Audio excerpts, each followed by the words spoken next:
Good morning, good afternoon, good evening. I hope you can hear me now. Welcome to today's Crypto Blast with myself and Cam O'Connor from Institutional Fi. It is Monday, the 28th of April, all day. As usual, Cam will be providing the ultimate rapid fire update on crypto markets. But before he does, I will get the legals out the way. So, as usual, nothing discussed in this Spaces session constitute trader or investment advice or infers any kind of endorsement by PIQ or indeed Institutional Fi or indeed Cam or indeed myself, Ryan. Cam, can you hear me? Are you there? I can indeed. I can indeed. How are you? I'm very well, my friend. How are you? Yeah, good, thank you. It wouldn't be a Monday morning if or afternoon that if Spaces wasn't working correctly, would it? Uh, do you know what? I would love to just blindly kind of and blame Spaces, but I believe it was because I started the Spaces on my phone and then on Wi-Fi, and I walked to the far end of the garden because I wanted to try and get a bit of a suntan whilst we were recording. So between me and you, it might be me going outside of the range of the house Wi-Fi. But anyway, moving on. What's been going on in crypto? We could have kept that one quiet. I know I'm too honest Never for my mind. own good. I'm far too You're honest. too honest. This is why I'm no So good in that's why crypto. people follow you. Well, this is also why Yeah. I'm not good in crypto. But anyway, Yeah, right, exactly. crack Exactly on, that. son, crack on. Right. Well, welcome everybody, and welcome to those who are listening on the record later. Let's start off with the crypto market update, then we'll jump into some news. So BTC opened the week up 12%, which is incredibly high week on week, and Bitcoin is currently trading 95,500 dollars, and has tested last week's highs today of around $95,700 ahead of the US stock market open. And currently, Friday's lows of day is acting as support so far into the trading day. And looking across to ETH managed to hold Friday's lows and also opened up 18% week on Oof. week. So I'm sure, I know, it's impressive. I'm sure the ETH maxis heading over to token 2049 this week in Dubai will have something to talk about, saying that we're so back, the alt season's Yeah, going, and I've got something which may just clarify and give them a reason to celebrate in a moment. Moving down the market cap list, Solana is trading at $152. XRP is trading at $2.32. BNB at $607. And here it is, the reason why they've got a reason to sing and dance. SUI, ticker SUI, gaming network, is trading at $3.83, up a whopping 80% week on week. Massive flows, and it's not like it's a down sub 50 coin. It is in the top 15, I believe, or top 20 at so least. what's the reason And behind this? yeah, there's speculation that Pokemon could be creating a game on the network. Oh, So yes, that would yeah, be pretty massive, to be fair. it's And you know what they pretty say? massive news. You know what they say? Go on. You got to catch them all. You got to catch them all. And did you catch the move? That's the important I see what you did there. Genius. Almost like we question. planned this and we really, really don't. Almost. Yeah, hence almost. Right. So just kind of covering the last week's Bitcoin and Ethereum spot ETFs. We'll start with Friday's flows. On Friday, Bitcoin ETF saw $380 million flowing on a net basis, and Ethereum also saw net inflows of $104 million on Friday. So covering the week, last week's US spot Bitcoin ETFs recorded net inflow of 31,323 BTC, which is equivalent to approximately 2.9 billion US dollars. In BTC terms, it was the fifth largest weekly inflow on record. Meanwhile, the US Ethereum spot ETF products recorded their first positive net inflow after 8 consecutive weeks of outflows. So quite, something this could potentially mark, a shift, a little in sentiment, a little turnaround. It sounds Um, like we're clutching though. So it's a very low bar. yeah, exactly. That's why I said it kind of Yeah, sounds yeah. like, I take you picked up a very valid caveat there.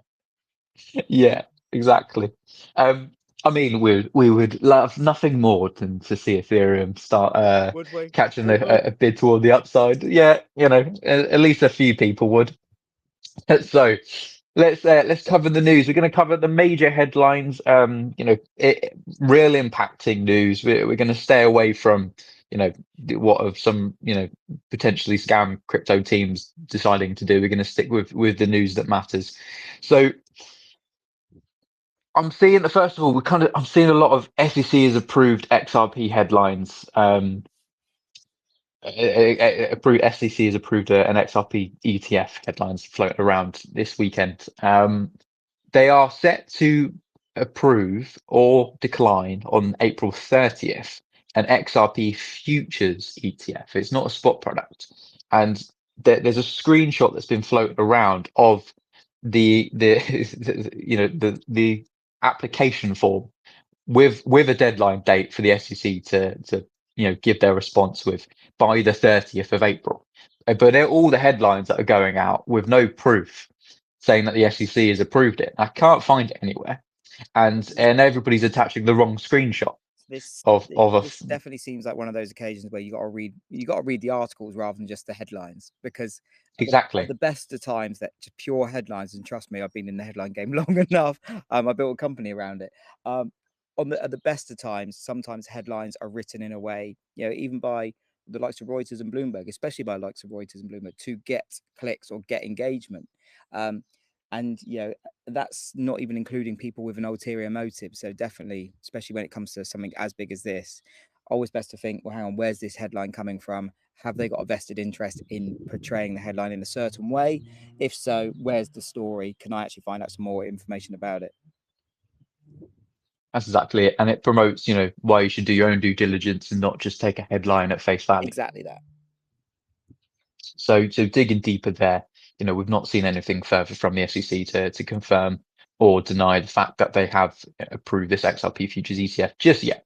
Not to say it hasn't happened, but there's no formal writing that I can find on that. Moving on to another story, Itaú, which is Brazil's largest bank, is funding a company called Orange, a new company aiming to be Latin America's first public firm focused entirely on Bitcoin accumulation, starting with $210 million to investment, mirroring MicroStrategy's, or now Strategy's, successful Bitcoin treasury strategy that they've put in place. This is exactly what we were saying last week, wasn't it? When you had that 21 capital coming in, we said, look, basically this could be the first of many, like the taps are opening and we'll just see loads of copycat firms offering just slightly better terms than MicroStrategy. I can't say strategy, I'm sorry, I need to say MicroStrategy in front of it. But it does feel like we're going to see many more of these, but not just offering favorable terms, but in maybe this case, I think this is more the case for this Brazilian outfit, just under different regulatory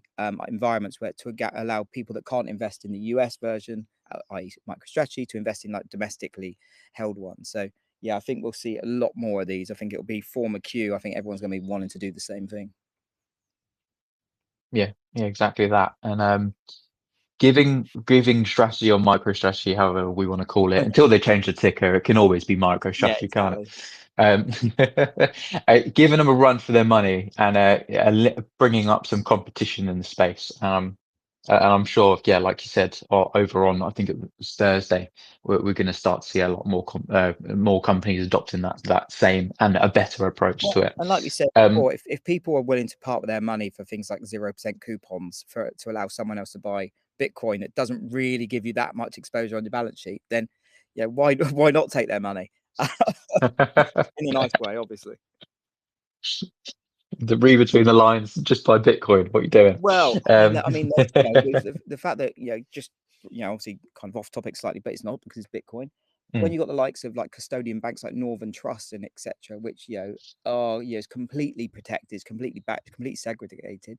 When you can use them to officially put Bitcoin on your balance sheet, I really don't understand why other companies aren't. Well, why anyone would be doing it in such a convoluted way, unless these are the type of companies, or kind of people or whoever what they are that just can't go that route. It just feels a bit muggy, to be honest, because there are so many good legal ways of getting Bitcoin on your balance sheet these days.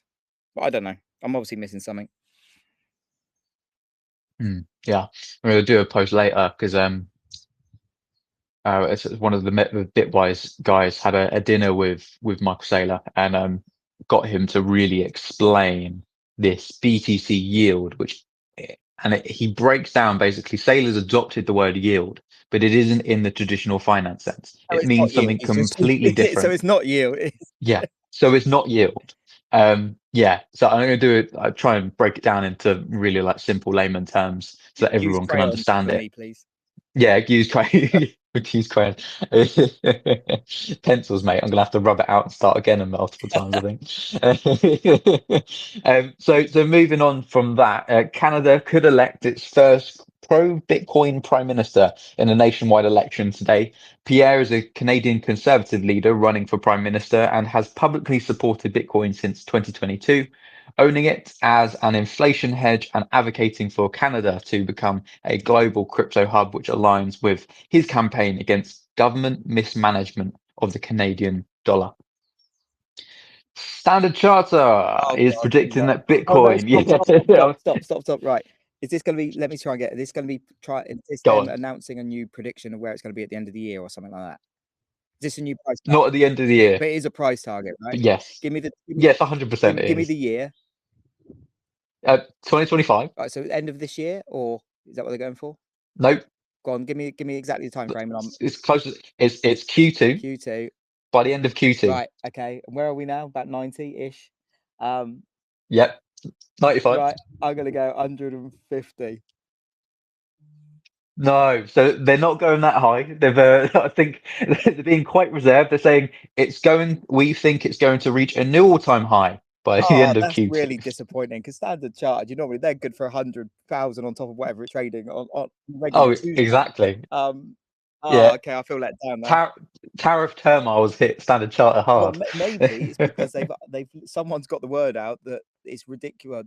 How we keep slagging them off and saying, look, it's just ridiculous. They're only saying these random, stupidly high valuations because it means that it gets their name in the papers and it gets their name in front of the crypto crowd and potentially gets them more business. So maybe they've learned that they're being a bit too muggy, but I don't know. Yeah, their exact quote is, "We expect a sharp upswing in BTC." It's easy to say that when they've seen a 12% week-on-week rise before they put that statement out. And I did have on my notes caveat: they're often only bull post. No, actually, that's a good point. I can't ever remember Standard Chartered being anything other than really bullish. Yeah, I don't think I can either. So moving on, Arizona's strategic Bitcoin reserve bill could advance to the governor today. The bill has already cleared a significant hurdles, passing the Arizona State Finance Committee with a vote of 5-2 on January 28th. And it's also passed the House Committee of the whole with a minor amendment and is now at the stage of advancing to the governor for final approval. So could potentially see Arizona adopt the SBR. On a liquidation note, and I kind of like take these numbers with a bit of grain of salt because obviously they can be adjusted, but I think it was something of note. Around $4.5 billion in Bitcoin shorts would be liquidated if BTC reached 100K. Obviously, that numbers fluctuate. So, within today, around $4.5 billion. So it's quite a significant amount of leverage that could be taken on future perpetual contracts on crypto exchanges. Stripe CEO Patrick Colson has confirmed that the company is developing a new stablecoin product, a project they've been considering for nearly a decade. And they announced it on Friday that the project is now in the testing phase, leveraging the infrastructure of Bridge, a stablecoin payments platform Stripe acquired for $1.1 billion back in October 2024. And the stablecoin aims to provide dollar-based liquidity partially for companies outside of the US, UK, and the EU, and is designed to offer faster, cheaper, and global accessibility in transactions. Not a surprise. Again, it is something that we've been talking for a couple of weeks, especially when we started hearing chatter that the Stablecoin Act was going to be put into place. We could just see it. Every company is all of a sudden going to come out with their own stablecoin product. I think the Stripe one though, that could be quite significant because big brand. Stripe, a hugely huge payment network, and it's all international payments. We're in Europe paying for US services and like vice versa and stuff. So to have something that kind of mitigates that kind of, I just think someone like Stripe and PayPal, for instance, Stripe more so, because I think Stripe's being used far more than PayPal for like Mhm. kind of business integration, payments integration. Yeah, we use Stripe ourselves. I think this is how you get the adoption. Right. I think it has potentially has. I think it has the potential to be huge for Stripe, and also just to kind of normalize stable coins as a whole. Because that's half the battle, right? It's not just about what stable coin you use, about do you use any stable coin. So really interesting times on that front, in my very shit opinion. Well, no, it's really valid. Oh, And stop it. you talk about its user base. X, Yeah, anybody who's a content creator on X or Substack or any of those platforms there, Stripe is the main go-to payments yeah, network. yeah. So I tell you, the like, fact that they so could be taken in stable coins is big. just slightly off topic, but again, not really that far. But in terms of user adoption, however they are going to use it is the main thing, right? We just need to normalize the usage of it. And a great example of this kind of mindset change is QR codes. You know, up until COVID, up until lockdown and all that stuff, no one really knew how to fucking use a QR code. Then all of a sudden, lockdown happens, and now all your menus, you go to any bars or whatever, you've got to use the QR code to look at the menu. You've got to use it to pay for everything. And at the time, like, no one really knew how to use them. I certainly didn't. And now, but where it was so mass adopted globally over kind of that period, now everyone knows how to use a QR code. Like my mum and dad are in like their 70s. They love a fucking QR code. I think that it's kind of that, once you get that flywheel spinning on terms of adoption, again, like I said, it doesn't matter what stablecoin they're using, as long as someone is using stablecoin, it really opens up people's eyes to what is available and how they, it's not a scary kind of, it's not a scary concept anymore.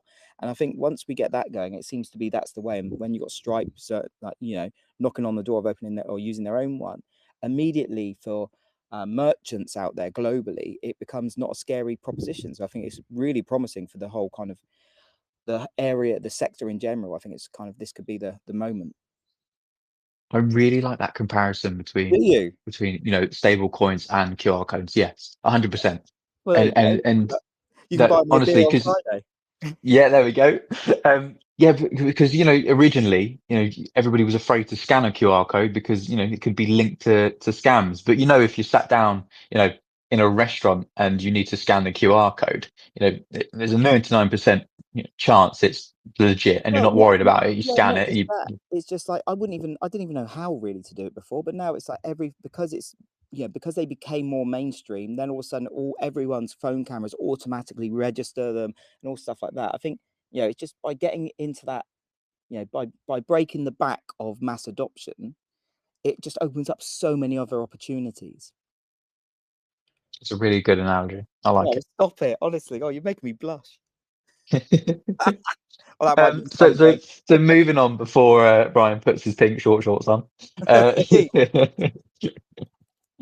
so Senator Kathia Lumens says she will continue to hold the Fed accountable until the digital asset industry gets more than a life jacket. Now, this comes in as on Friday, we saw the Federal Reserve Board announce that with the withdrawal of guidance for banks related to their crypto assets and dollar token activities are related to its changes in expectation for these activities. So basically opening the door up for banks in the US to engage in digital assets and digital asset products, which I think is actually probably the key term here. However, um, Senator Kathir doesn't believe that this was actually a good thing in a whole. I'm just going to quote her post that she did on X. I believe it was on Friday. So she said the Federal Reserve's actions yesterday, so end of day Thursday, by withdrawing crypto guidance are just lip service. And she said, here's why. The Fed continues to illegally flout the law on master accounts. Unlike the OCC and the FDIC, the Fed still uses reputation risk in bank supervision. The policy statement on Section 913 hasn't been withdrawn, which says Bitcoin and digital assets are unsafe and unsound. And then lastly, she said, but certainly not least, the Fed staff behind Operation Choke Point 2.0 are the same people still working on crypto issues today.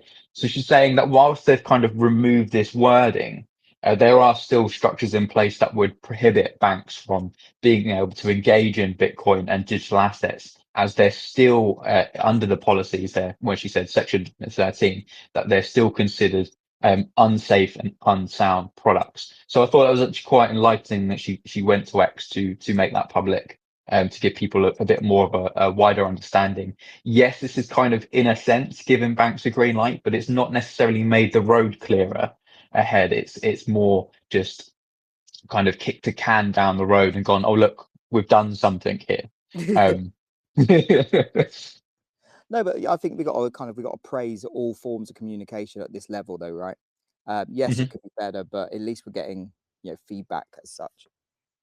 Yeah, that's the way I look at it. That's the way I look at it. And it's going to be that way for a while. Yeah. All these things don't just get fixed overnight. So small progress is nonetheless. Work out the kinks. Go, actually, this is still a barrier holding us up. Okay, Yeah. well then, No, exactly that. work on that next. Exactly that. So you've got just a couple more stories to finish off. JP Morgan's Anaxis trademark filing hints. They've filed for a new trademark on Axis.